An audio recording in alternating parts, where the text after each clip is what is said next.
The yellow sticky note trembled in my hands like a dying butterfly, its innocent color mocking the devastation it carried. 8 words. That's all it took to destroy 23 years of marriage, 2 kids, and what I thought was love. I'm sorry, you deserved better. I stared at those words until they blurred, until the paper became damp with tears I didn't remember shedding. The kitchen around me felt different now, foreign, like I'd walked into someone else's life. The morning sun streaming through the window seemed too bright, too cheerful for this moment when my world cracked open like an egg. My phone buzzed on the counter.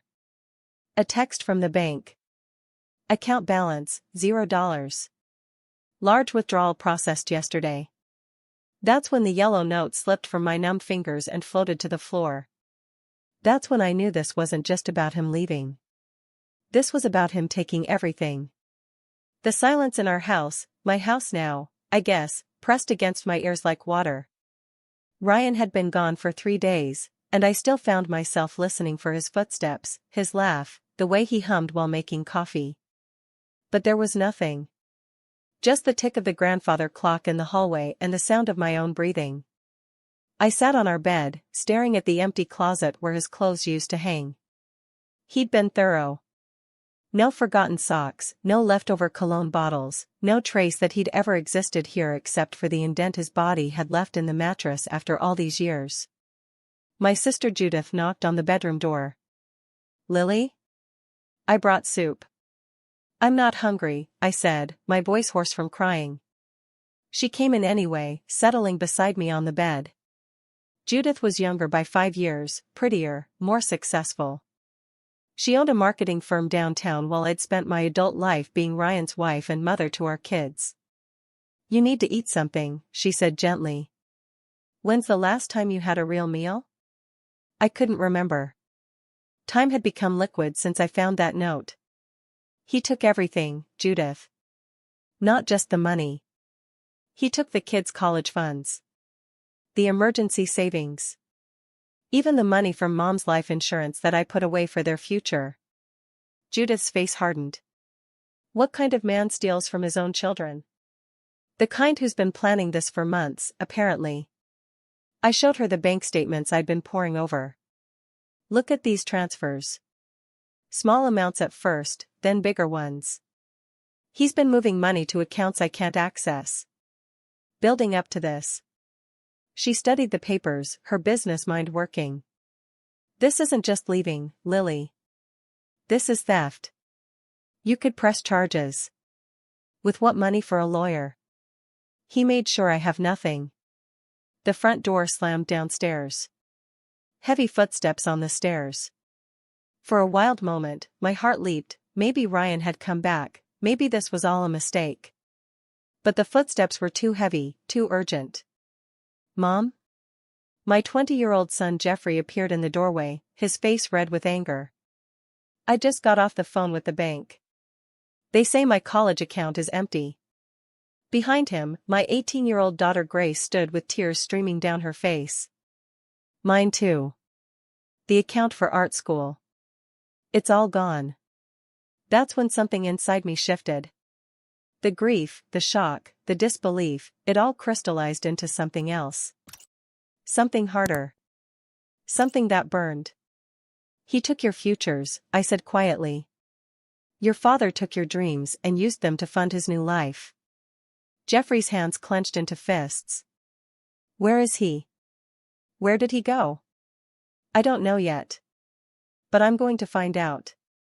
Before we continue, please write in the comment which country you are watching this video. We love knowing where our global family is tuning in from, and if this is your first time on this channel, please subscribe, it helps support our channel.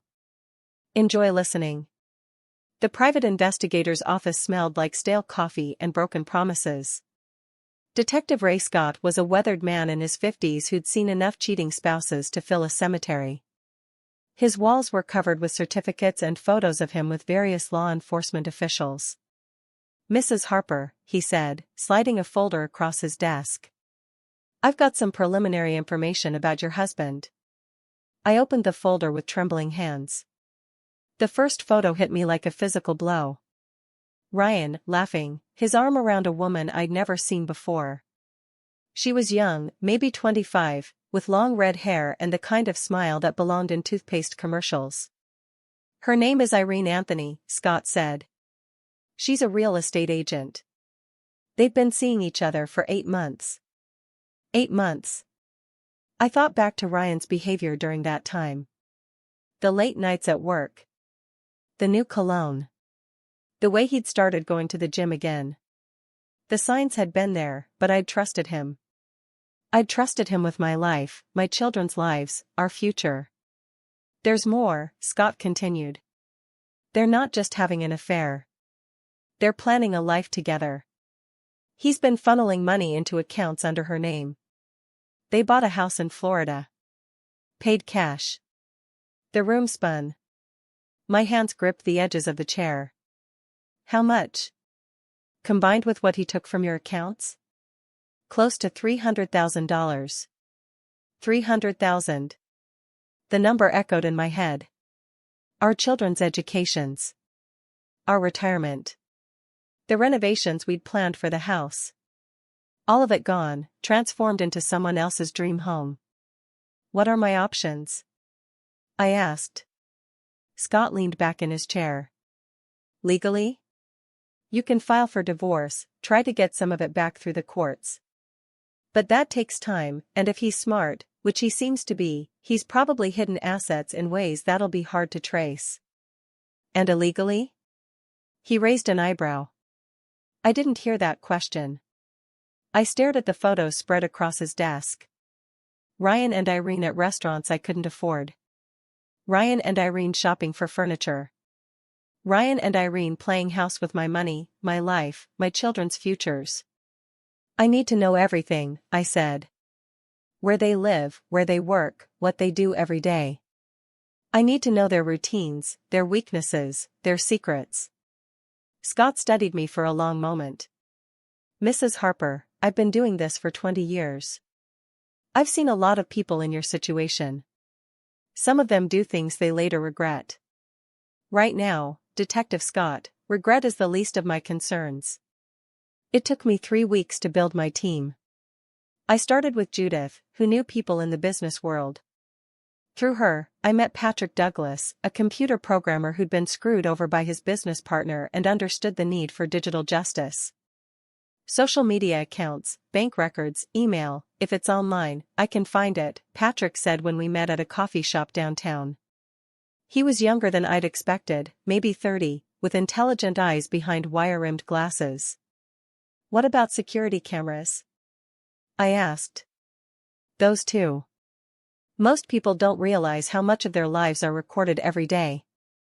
Judith had also connected me with Dr. Patricia Reeves, a psychiatrist who specialized in betrayal trauma. Dr. Reeves had agreed to help after Judith explained my situation. Revenge is a natural response, Dr. Reeves told me during our first meeting. But it's important to channel it constructively. Random acts of anger will only hurt you in the long run. I don't want random acts of anger, I said. I want calculated justice. The fourth member of my team was the most unexpected. Nora Fitzgerald was Ryan's boss at the accounting firm where he'd worked for 15 years. She was a sharp-eyed woman in her 60s who'd built her company from nothing. He came to me 2 months ago asking for a leave of absence, Nora told me when I visited her office. Said he had family issues to deal with. I should have known something was wrong when he cleaned out his desk the same day. Did he steal from the company too? Her face darkened. We're still investigating. But there are some discrepancies in client accounts that he had access to. I felt a spark of hope.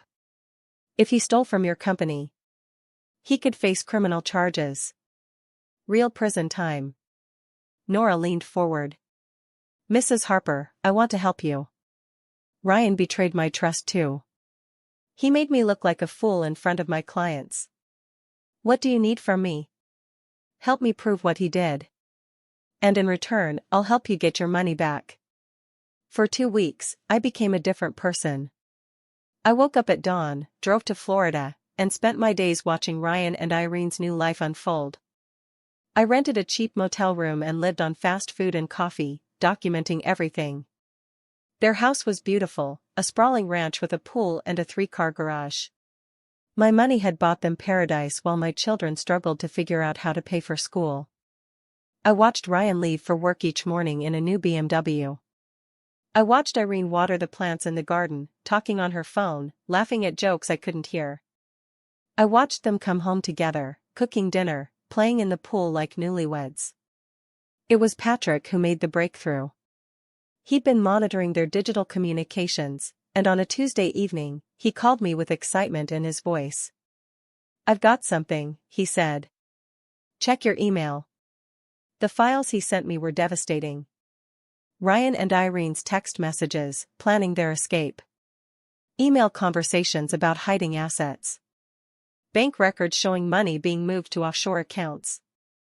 But the most damning evidence was a video call recording between Ryan and Irene from 3 months ago. "Are you sure she won't suspect anything?" Irene's voice was tinny through my laptop speakers. "Lily trusts me completely," Ryan replied. "She's never even looked at our bank statements. She thinks I'm taking care of everything." "What about the kids' college money?" "They're smart. They'll figure it out. Get scholarships or something." I had to pause the recording. The casual cruelty in his voice, talking about our children like they were obstacles to overcome, made my stomach turn. "Besides," Ryan continued, "I've supported that family for 20 years. I deserve some happiness." "You deserve everything," Irene cooed. "We both do." I saved the files to multiple drives and cloud accounts. This was my ammunition. This was how I would destroy them. Dr. Reeves had been right about channeling my anger constructively. Instead of confronting Ryan directly, I began laying traps. Careful, calculated traps that would spring at exactly the right moment. First, I worked with Nora to gather evidence of Ryan's theft from the company. Patrick had helped us access Ryan's work computer remotely, and what we found was staggering. Ryan had been stealing from client accounts for over a year, not just the past few months. Small amounts at first, then larger ones as he got bolder.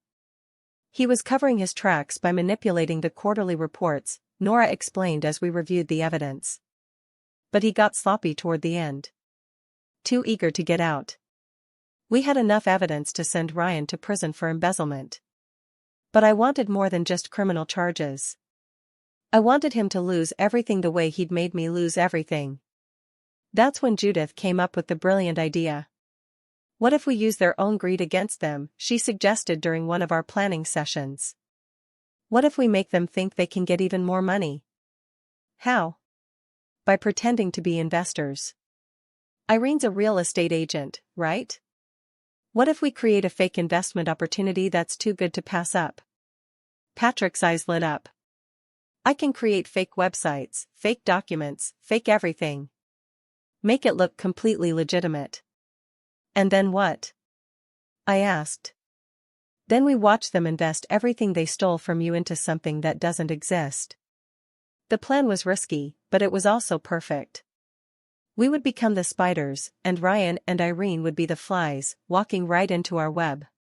Creating the fake investment opportunity took Patrick 3 weeks. He built an entire fictional company, Sunset Coast Development, complete with a professional website, fake employee profiles, and a backstory about luxury resort development along the Florida coast. "The beauty of it," Patrick explained, "is that it's exactly the kind of thing they'd fall for. High returns, exclusive opportunity, limited time offer. It pushes all the right buttons." Judith posed as Victoria Sterling, a wealthy investor looking for partners.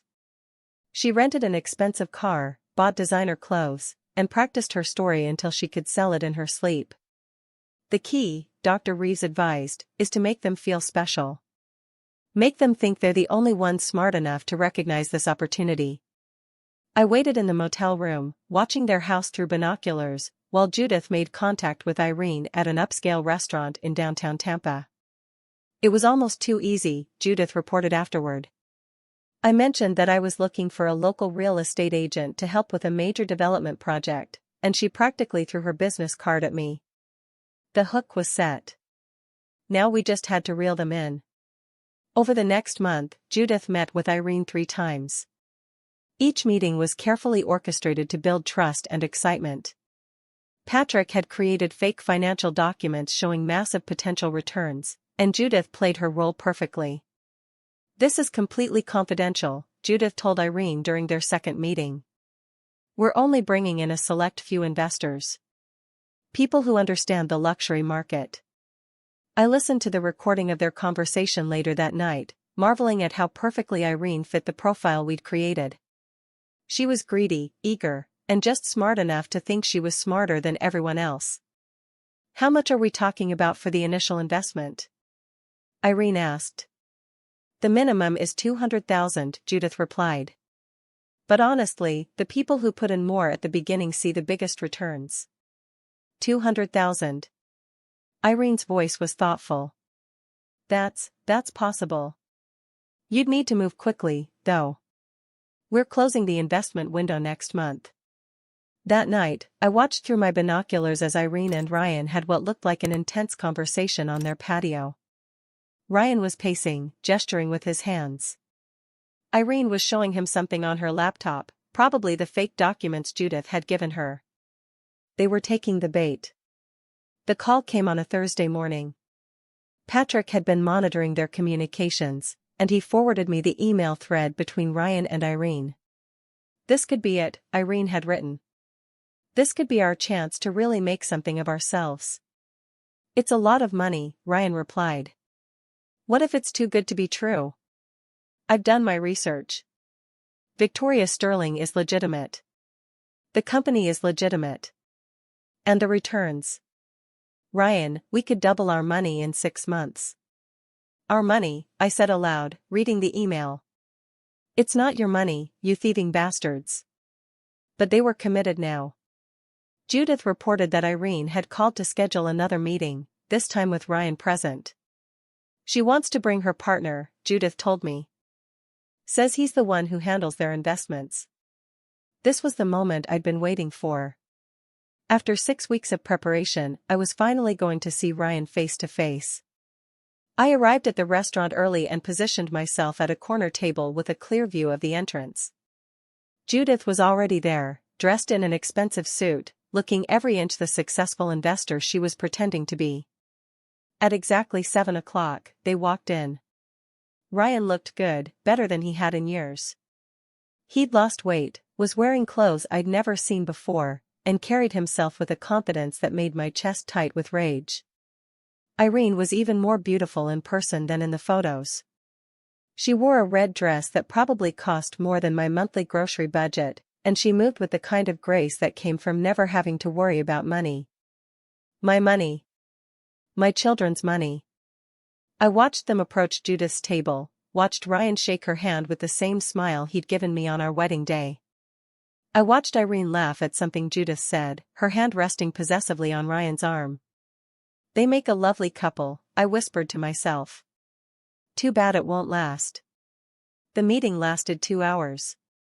I couldn't hear their conversation, but I could see the body language. Ryan was skeptical at first, asking questions, studying documents. But gradually, Judith's performance won him over. By the end of the evening, he was leaning forward, engaged, excited. When they left, Judith texted me, "They're in. Full investment. They want to transfer everything next week." Everything. The word echoed in my head as I drove back to the motel. They were going to lose everything, just like they'd made me lose everything. Perfect. The wire transfer happened on a Tuesday morning. Patrick had set up a real bank account for Sunset Coast Development, complete with all the proper paperwork. As far as the bank was concerned, it was a legitimate business transaction. I sat in the motel room, refreshing my laptop screen, watching the account balance climb. 200,000. 250,000. 300,000. They transferred everything, Patrick reported over the phone. "Every penny they stole from you, plus the money Ryan embezzled from his company." "How much total?" $437,000. I closed my eyes and let the number sink in. It was more than they'd stolen from me, more than I'd dared to hope for. But it wasn't enough. Money was just money. I wanted them to feel what I'd felt. I wanted them to understand what it meant to lose everything. Now what? Patrick asked. Now we wait. Let them enjoy their success for a few days. Let them think they're geniuses. And then we pull the rug out from under them. I gave them a week. A week to feel secure, to make plans, to believe that their new life was going to be even better than they'd imagined. Patrick monitored their communications, and their messages to each other were giddy with excitement. We did it, Irene texted Ryan. We actually did it.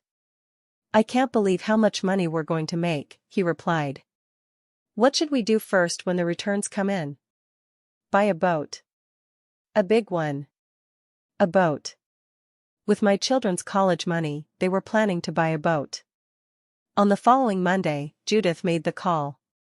I'm sorry to tell you this, she said, her voice perfectly calibrated to convey professional regret. But there's been a development with the Sunset Coast project. I was listening on a conference call, finally hearing Ryan's voice for the first time since he'd left. What kind of development, he asked, and I could hear the first note of worry. The environmental impact studies came back with some unexpected findings.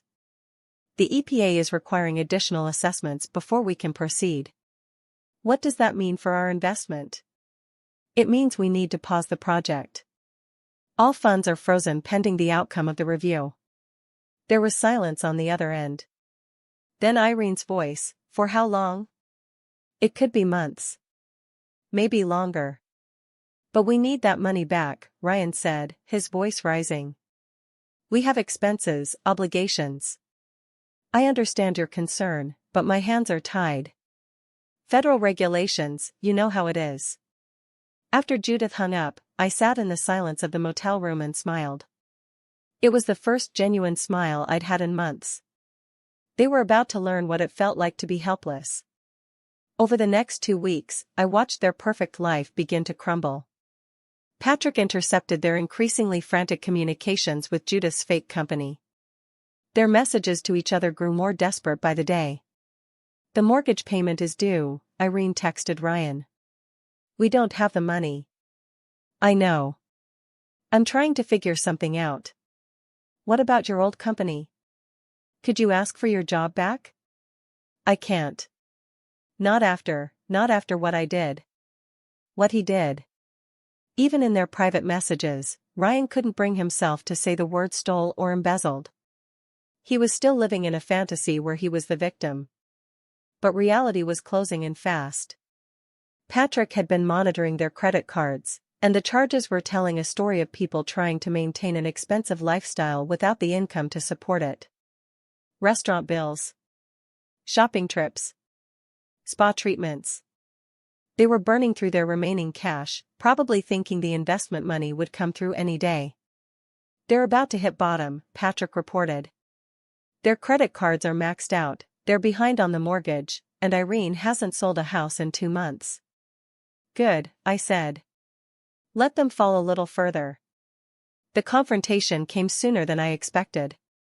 I was sitting in my usual spot at the coffee shop across from their house when I saw Ryan storm out the front door. He got in his BMW and drove away, tires squealing. 20 minutes later, he was back, but this time he wasn't alone. A woman got out of the passenger seat, middle-aged, professional-looking, carrying a briefcase. Irene met them at the door, and even from across the street, I could see the tension in her body language. They disappeared inside, and I waited. An hour later, the woman with the briefcase left. Ryan and Irene stood in their doorway, and I could see Irene crying, Ryan's arm around her shoulders. My phone rang. It was Patrick. I just intercepted something interesting, he said. Irene sent an email to her sister. They met with a lawyer today. They're thinking about suing Sunset Coast Development. Can they? They can try. But suing a company that doesn't exist is going to be challenging. I felt a cold satisfaction settle in my chest. They were finally beginning to understand. They were finally feeling the panic, the helplessness, the betrayal that I'd felt when I found that yellow sticky note. But I wasn't done with them yet. The anonymous tip to the IRS was Judith's idea. She'd been researching their tax situation and discovered that Ryan had never reported the money he'd stolen from his company. Tax evasion is a federal crime, she pointed out during one of our planning sessions. And the IRS doesn't mess around. Patrick had compiled all the evidence of Ryan's theft, from both his company and from our family accounts. Bank records, wire transfers, forged documents. Everything was organized in a neat digital package and sent to the appropriate authorities. But I wanted more than just government intervention. I wanted their community to know what they'd done. That's when I created the Facebook page. The Truth About Ryan Harper and Irene Anthony went live on a Thursday morning. I'd used a fake account, but the information was all real. Photos of them together while Ryan was still married to me. Screenshots of their text messages about stealing from his children. Evidence of Ryan's embezzlement from his company. Within hours, the page had dozens of shares. By the end of the day, it had hundreds. People Ryan had worked with, neighbors, friends of mine who'd always liked him, they were all seeing the truth. My phone started ringing. Friends, relatives, even strangers who'd seen the page and wanted to express their support. "I can't believe he did this to you," my neighbor Mrs. Peterson said. 23 years of marriage, and he just threw it all away. "I always thought he was such a nice man," my cousin Janet added. "Shows you never really know someone." But the call that mattered most came from Jeffrey. "Mom," he said, his voice thick with emotion. "I saw the Facebook page. I saw what he did to us. I'm sorry you had to find out this way." "Don't be sorry. I'm glad people know. I'm glad everyone knows what kind of man he really is." The police came on a Friday. I was back home by then, having closed down my surveillance operation in Florida. Patrick had been monitoring the situation remotely, and he called me with the news. "They arrested Ryan this morning," he said. "Embezzlement charges from his company, plus tax evasion. The FBI raided their house." I felt a surge of satisfaction so intense it was almost physical. After months of planning, plotting, and waiting, justice was finally happening. What about Irene? She's not under arrest, but she's not doing well. The real estate agency fired her after the Facebook page went viral. And without Ryan's income, she'll lose the house. Probably. The mortgage company has already started foreclosure proceedings. That evening, I sat in my own kitchen, the same kitchen where I'd found Ryan's note all those months ago. The yellow sticky note was still there, tucked into the corner of the bulletin board. I'd kept it as a reminder of what he'd done to me. But now it seemed like a relic from another life. The woman who'd found that note had been broken, helpless, lost. The woman I was now had power. I had taken control of my own story. My phone rang. It was Detective Scott. "I thought you'd want to know," he said. "The FBI recovered most of the money from those offshore accounts. Your lawyer should be able to help you get it back." "Most of it?" "About 80%. The rest is tied up in legal proceedings, but you'll probably get that back too, eventually." 80%. It was more than I'd dared to hope for when this all began. My children could go to college. I could rebuild my life. But more than that, I had something I'd never had before, the knowledge that I was stronger than I'd ever imagined. 6 months later, I was sitting in a different kitchen. The house I'd shared with Ryan had too many memories, too many ghosts. I'd sold it and bought a smaller place across town, modern, bright, filled with furniture that Ryan had never touched.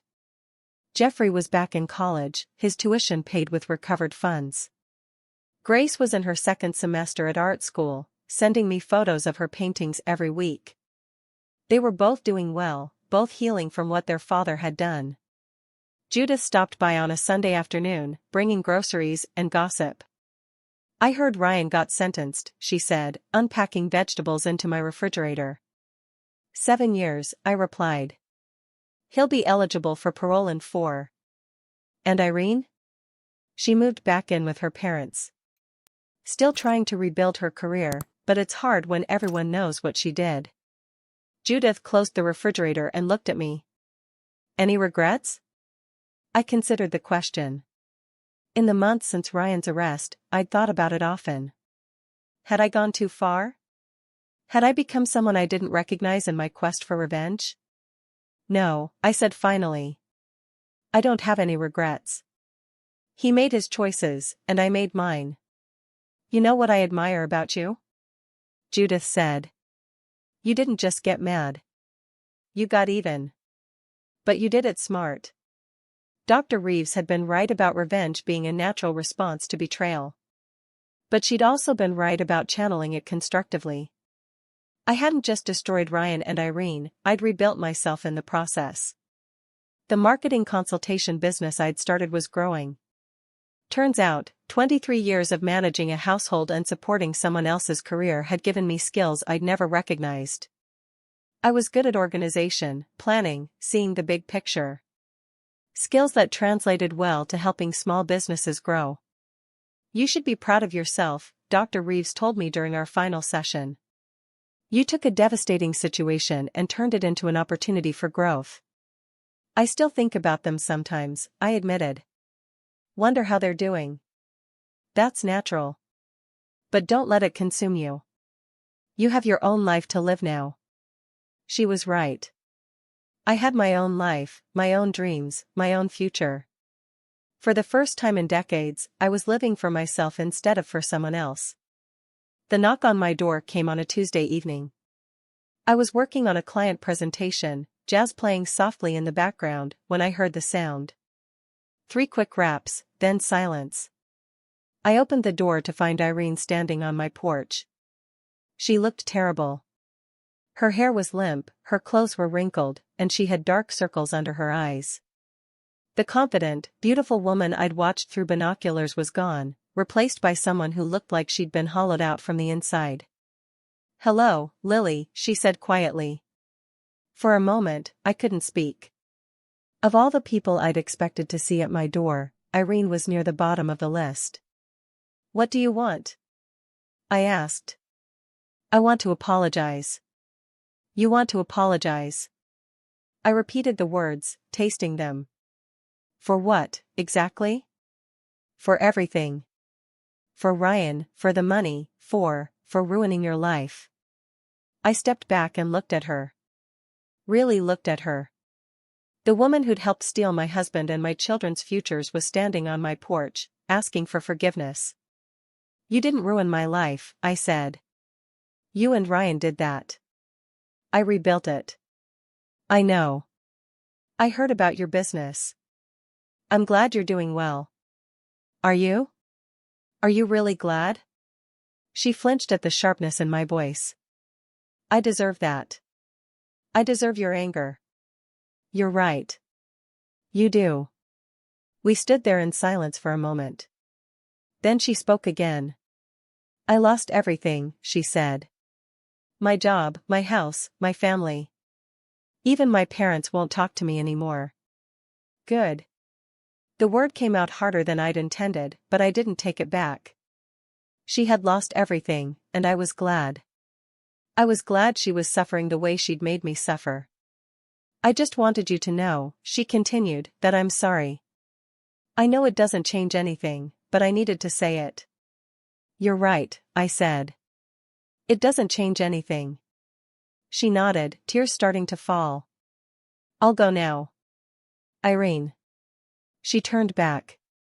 "Next time you think about destroying someone's family," I said, "remember this moment. Remember what it cost you." She drove away in an old sedan with a cracked windshield. I watched her taillights disappear into the darkness, then went back inside and closed the door. I never saw her again. The letter arrived on a Thursday, 6 months after Irene's visit. It was postmarked from the federal prison where Ryan was serving his sentence. I stared at the envelope for a long time before opening it. Part of me wanted to throw it away unread. But another part of me, the part that had spent months planning his downfall, was curious about what he had to say. The letter was 3 pages long, written in Ryan's careful handwriting. "Dear Lily. I know you probably don't want to hear from me, but I need to say some things. I've had a lot of time to think about what I did, and I want you to know that I'm sorry. I was wrong. About everything. About leaving you, about taking the money, about hurting the kids. I was selfish and stupid, and I destroyed the best thing I ever had. I know you probably think I'm only sorry because I got caught, and maybe that's partly true. But being in here, being away from everything, has made me realize what I threw away. We had a good life together, Lily. A real life. And I gave it up for something that was never real. I heard about your business. I'm proud of you for building something for yourself. I always knew you were stronger than you thought. I don't expect you to forgive me. I don't deserve forgiveness. But I wanted you to know that I'm sorry, and that I think about you and the kids every day. I hope you're happy. I hope you found peace. Ryan. I read the letter 3 times, then put it down and walked to the window. Outside, my neighbor was working in her garden, her children playing in the yard. Normal life, going on as it always had. Ryan was sorry. After everything he'd done, after all the pain he'd caused, he was sorry.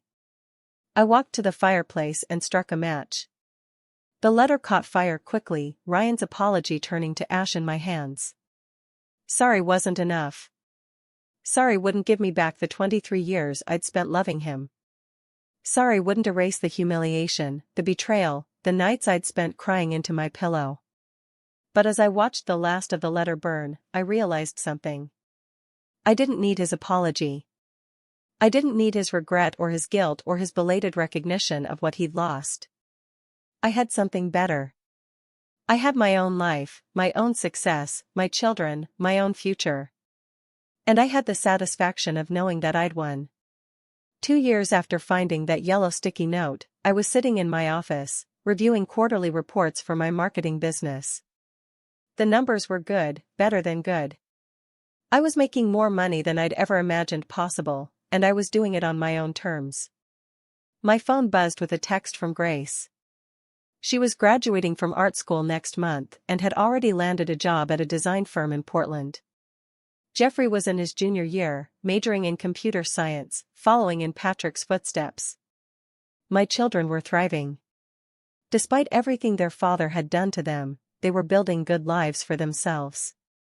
They were strong, resilient, and they knew that they could overcome anything. Judith knocked on my office door. Ready for lunch? Almost, I said, saving my work. Just finishing up the Mitchell account. You know, Judith said as we walked to the restaurant, I've been thinking about what you did. 2 years ago, when Ryan left. What about it? Most people would have just gotten a lawyer. Filed for divorce. Tried to move on. I pushed open the restaurant door. I'm not most people. No, you're not. You're someone who fights back. Someone who makes sure justice gets served. We sat at our usual table by the window. The waitress brought our coffee without being asked. We'd been coming here every Wednesday for months. Do you think I went too far? I asked. Judith considered this. I think you did exactly what needed to be done. Ryan didn't just leave you, Lily. He tried to destroy you. He tried to steal your children's futures. Someone like that doesn't deserve mercy. Sometimes I wonder what would have happened if I'd just let it go. If I'd just accepted the loss and moved on. Then he'd still be out there, living his perfect life with your money. And you'd still be broken. She was right. I could see it clearly now, the path I would have taken if I'd chosen to be a victim instead of a fighter. I would have been bitter, angry, defeated. I would have spent the rest of my life mourning what I'd lost instead of celebrating what I'd gained. The best revenge, Judith said, raising her coffee cup, is living well. I'll drink to that. The call came on a Friday morning. I was reviewing marketing proposals when my phone rang with an unknown number. Is this Lily Harper? The voice was professional, businesslike. Yes. This is attorney Rebecca. I'm calling about your ex-husband, Ryan Harper. My heart skipped. What about him? I'm sorry to inform you that Mr. Harper passed away yesterday. He had a heart attack at the prison medical facility. The words hit me like a physical blow. I sat down heavily in my chair, the phone pressed to my ear. Mrs. Harper? Are you there? Yes, I'm here. How old was he? 47. 47. Ryan was dead at 47, and I felt nothing. No grief, no sadness, no sense of loss. Just emptiness. The prison officials need to know about arrangements, the attorney continued. Since you're still listed as his emergency contact. I'm not responsible for his funeral, I said quickly. We've been divorced for 2 years. I understand. But there's another matter we need to discuss. Mr. Harper left a will. A will? Yes. He left everything to you and your children. I almost laughed. He doesn't have anything to leave. Actually, he does. There's a life insurance policy through the prison system. And he had some personal effects that he wanted returned to his family. 20 minutes later, I hung up the phone and sat in the silence of my office. Ryan was dead. The man who'd shared my bed for 23 years, who'd fathered my children, who'd betrayed me in the most devastating way possible, was gone. I waited for the emotions to come. Grief, anger, relief, something. But there was nothing. Ryan Harper had stopped mattering to me long ago. I didn't go to the funeral. Neither did Jeffrey or Grace. We talked about it as a family, sitting around my kitchen table on a Sunday morning. I don't owe him anything, Jeffrey said. He stopped being my father the day he stole my college money. I feel bad for him, Grace said quietly. But I don't want to be there. I don't want to pretend I'm mourning him. You don't have to pretend anything, I told them. We can remember the good times without forgiving the bad ones. The funeral was small. I heard from Detective Scott that only a handful of people attended, some co-workers from Ryan's old job, a few distant relatives. Irene wasn't there. I wondered if she even knew he was dead. The life insurance money was modest, $50,000. I put it in a trust fund for my grandchildren, the ones I hoped Jeffrey and Grace would have someday. Ryan's final contribution to the family he'd tried to destroy. His personal effects were returned to me in a cardboard box. A few books, some letters, a photo of Jeffrey and Grace from their high school graduations. At the bottom of the box was a journal. I debated whether to read it. Part of me wanted to know what he'd been thinking during his final months. But another part of me, the stronger part, didn't care. I threw the journal away without opening it. Ryan's thoughts, his regrets, his final words, they were irrelevant to me now. I had my own life to live. How do you feel? Dr. Reeves asked during our session. I'd started seeing her again after Ryan's death, not because I was grieving, but because I wanted to make sure I was processing everything in a healthy way. Relieved, I said honestly. Is that terrible? Not at all. Ryan represented a chapter of your life that was filled with pain and betrayal. His death closes that chapter definitively. I keep waiting to feel sad. Or guilty. But I don't. You mourned your marriage 2 years ago, when you found that note. You mourned the man you thought Ryan was. The man who died in prison was a stranger to you. She was right. The Ryan I'd loved, the one who'd held me when I was scared, who'd celebrated our children's first steps, who'd promised to love me forever, that man had died long before his heart gave out in a prison cell. What happens now? I asked. Now you keep living. You keep building the life you want. You keep being the strong, independent woman you've become. Sometimes I feel like I'm a different person than I was 2 years ago. You are. Trauma changes us. But you chose to let it make you stronger instead of letting it break you. I thought about that as I drove home. The woman who'd found that yellow sticky note had been helpless, dependent, lost. The woman I was now had built a successful business, raised 2 amazing children, and survived the worst betrayal imaginable. I liked this version of myself better. His name was Daniel, and he was nothing like Ryan. Where Ryan had been smooth and charming, Daniel was quiet and thoughtful. Where Ryan had made grand gestures, Daniel noticed small details. Where Ryan had been selfish, Daniel was generous with his time and attention. We met at a business networking event. He owned a small bookstore downtown, and we struck up a conversation about marketing strategies for independent retailers. "I'm not very good at the business side of things," he admitted over coffee after the event. "I got into this because I love books, not because I love spreadsheets." "I could help you with that," I said. "Marketing is what I do." What started as a professional relationship slowly became something more. Daniel was patient with my walls, understanding about my past, and never pressured me for more than I was ready to give. "I know you've been hurt," he said one evening as we walked through the park near his bookstore. "I'm not going anywhere. We can take this as slow as you need." It took me 6 months to trust him enough to let him meet my children. Grace loved him immediately. He shared her passion for art and spent hours discussing different painters and techniques. Jeffrey was more cautious, but he came around when Daniel started teaching him to play chess. "He's good for you, Mom," Grace said one night after Daniel had gone home. "You smile more when he's around." She was right. Daniel made me laugh in a way I hadn't laughed in years. He made me feel beautiful, valued, cherished. He made me remember what it felt like to be loved by someone who actually saw me. "I'm scared," I admitted to Judith one day. "What if I'm making a mistake?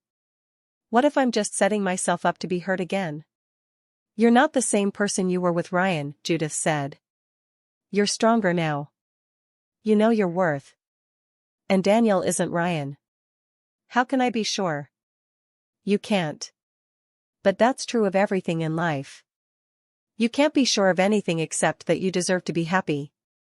Daniel proposed on a Tuesday morning. Not a romantic evening, not a special occasion, just a regular Tuesday while we were having coffee in his bookstore before it opened. "I have something to ask you," he said, his hands shaking slightly as he reached into his pocket. "Daniel, we've talked about this. I'm not sure I'm ready for." "I'm not asking you to marry me," he interrupted. "Not yet. I'm asking you to move in with me." He pulled out a key, not a ring, but a simple brass key to his apartment above the bookstore. "I know you value your independence," he continued. "I know you need your own space. But I want to fall asleep next to you every night. I want to wake up and make you coffee every morning. I want to build a life with you." I looked at the key, then at his face. He was nervous, hopeful, vulnerable. Everything that Ryan had never been. "What about my business? My house?" "Keep them. Keep everything that makes you happy. I just want to be part of it." I took the key. 6 months later, we were married in a small ceremony at the bookstore, surrounded by our friends and family. Jeffrey walked me down the aisle, and Grace was my maid of honor. Judith cried through the entire ceremony. "You deserve this," she whispered as she hugged me afterward. "You deserve all the happiness in the world." For the first time in my life, I believed her. 5 years after finding that yellow sticky note, I was sitting in my office, now expanded into the space next door, reviewing the annual reports for Harper Marketing Solutions. The business had grown beyond my wildest dreams, with clients across 3 states and a team of 12 employees. My phone rang. It was Patrick, calling from his new job at a tech startup in Silicon Valley. "I saw the article about your company in Business Weekly," he said. "Congratulations on the expansion." "Thank you. I couldn't have done it without your help in the beginning. You would have found a way. You always do." After we hung up, I thought about how different my life was now. I had a successful business, a loving husband, children who were thriving in their careers. I had friends who supported me, a home that was truly mine, and a future that was filled with possibilities. The yellow sticky note was still tucked into the corner of my bulletin board at home. Not as a reminder of pain, but as a reminder of strength. A reminder that I could survive anything. That evening, Daniel and I were having dinner when he brought up something that had been on my mind lately. "I've been thinking," he said, "about starting a scholarship fund. For kids whose parents have abandoned them or stolen their college money. That's a beautiful idea. I want to call it the Harper Foundation. After you." I felt tears prick my eyes. After me? You turned the worst thing that ever happened to you into the best thing. You showed that betrayal doesn't have to define you. That's a message worth sharing. The Harper Foundation launched 2 years later. We started small, one scholarship per year for a deserving student whose family had let them down. But word spread quickly, and soon we had donations coming in from all over the country. People who'd been betrayed by their own families. People who'd rebuilt their lives from nothing. People who understood that sometimes the greatest strength comes from the deepest pain. We've helped over 100 students so far, Daniel told me as we reviewed the Foundation's annual report. Kids who might not have had a chance otherwise. It's not about the money, I said. It's about showing them that their parents' failures don't define their futures. The Foundation had become more than I'd ever imagined. We'd expanded to include counseling services, job training programs, and mentorship opportunities. We were changing lives, one broken family at a time. Jeffrey had joined the Foundation's board after graduating from college. Grace designed our promotional materials and helped with fundraising events. Even Judith had gotten involved, using her marketing expertise to help spread our message. "You know what I love about this?" Grace said during one of our board meetings. "Dad tried to destroy our family, but instead he made us stronger. He tried to steal our futures, but instead he gave us a purpose." She was right. Ryan's betrayal had been devastating, but it had also been transformative. It had forced me to discover who I really was underneath all the roles I'd played: wife, mother, caregiver. It had taught me that I was capable of more than I'd ever imagined. 10 years after that yellow sticky note changed my life, I was standing in front of a room full of business leaders, giving a speech about resilience and reinvention. "Betrayal is not the end of your story," I told the audience. "It's the beginning of your next chapter. The question isn't whether you'll survive, it's who you'll become." After the speech, a young woman approached me. She was maybe 25, with the kind of hollow look I recognized from my own mirror all those years ago. "My husband left me last week," she said quietly. "He took everything. Our savings, our house, even my car. I don't know what to do." I saw myself in her eyes, the fear, the desperation, the feeling of being completely lost. "What's your name?" I asked. "Sarah." "Sarah, I'm going to tell you something, and I want you to listen carefully. This is not the end of your story. This is the beginning." I spent an hour with her, sharing my story, giving her practical advice, connecting her with resources. As she left, I saw something in her eyes that hadn't been there before, a spark of hope. "Will I really be okay?" she asked. "You'll be more than okay," I told her. "You'll be extraordinary. But you have to fight for it." That night, I sat in my study, looking at the yellow sticky note one final time. Those 8 words that had once represented the end of everything now felt like the beginning of everything.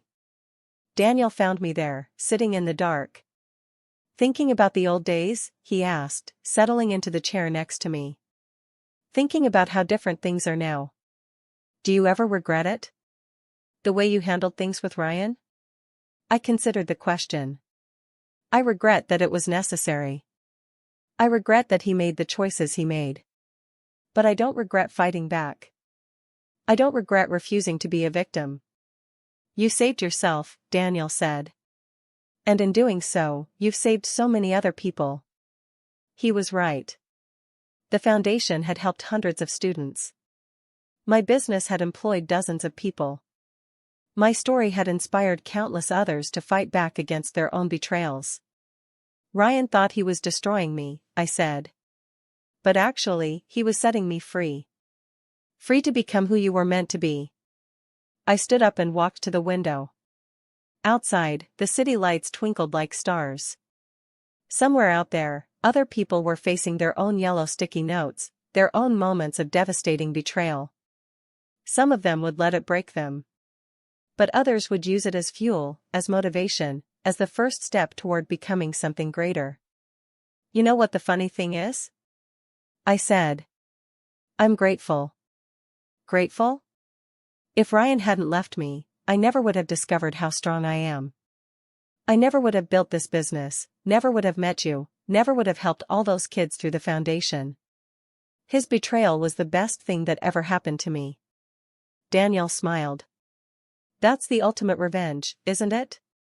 Being grateful for what your enemy did to you. It's not revenge anymore, I said. It's just life. A good life. A life worth living. I took the yellow sticky note down from the bulletin board and held it in my hands one last time. Those 8 words had defined my life for so long, but they didn't define me anymore. I walked to the fireplace and struck a match. The note caught fire quickly, just like Ryan's apology letter had all those years ago. But this time it wasn't about anger or hatred. It was about letting go. Goodbye, Ryan, I whispered as the last of the paper turned to ash. Thank you for setting me free. The next morning, I woke up in Daniel's arms, sunlight streaming through the windows of our bedroom. I had a business to run, a foundation to manage, a life to live. I had children who loved me, friends who supported me, and a husband who cherished me. I had won. Not because I'd destroyed Ryan, that had been just the beginning. I'd won because I'd refused to let his betrayal define me. I'd won because I'd chosen to build something beautiful from the ashes of something broken. I'd won because I'd learned that the best revenge isn't getting even, it's getting better. As I got dressed for another day, I thought about the young woman from the night before, Sarah, who was just beginning her own journey. I thought about all the other people out there who were facing their own devastating betrayals, their own moments of seeming hopelessness. I hoped they would remember what I'd learned, that betrayal is not the end of your story. It's the beginning of your next chapter. And if you're brave enough to write it, that next chapter can be the best one yet. The yellow sticky note was gone, but the woman it had created, strong, independent, unbreakable, would live forever. That was the real victory. That was the ultimate revenge. That was the life I'd chosen to live. And that wraps up today's story. Now we want to hear from you. Where are you watching from? Drop your city or country in the comments, and let's see how far these stories reach. If this story moved you or gave you chills, give it a like, share, and subscribe for more powerful stories. One last thing, rate the story from 1 to 10 in the comments. Your feedback helps us bring you even better ones next time. Thanks for watching. We appreciate you being part of this storytelling journey.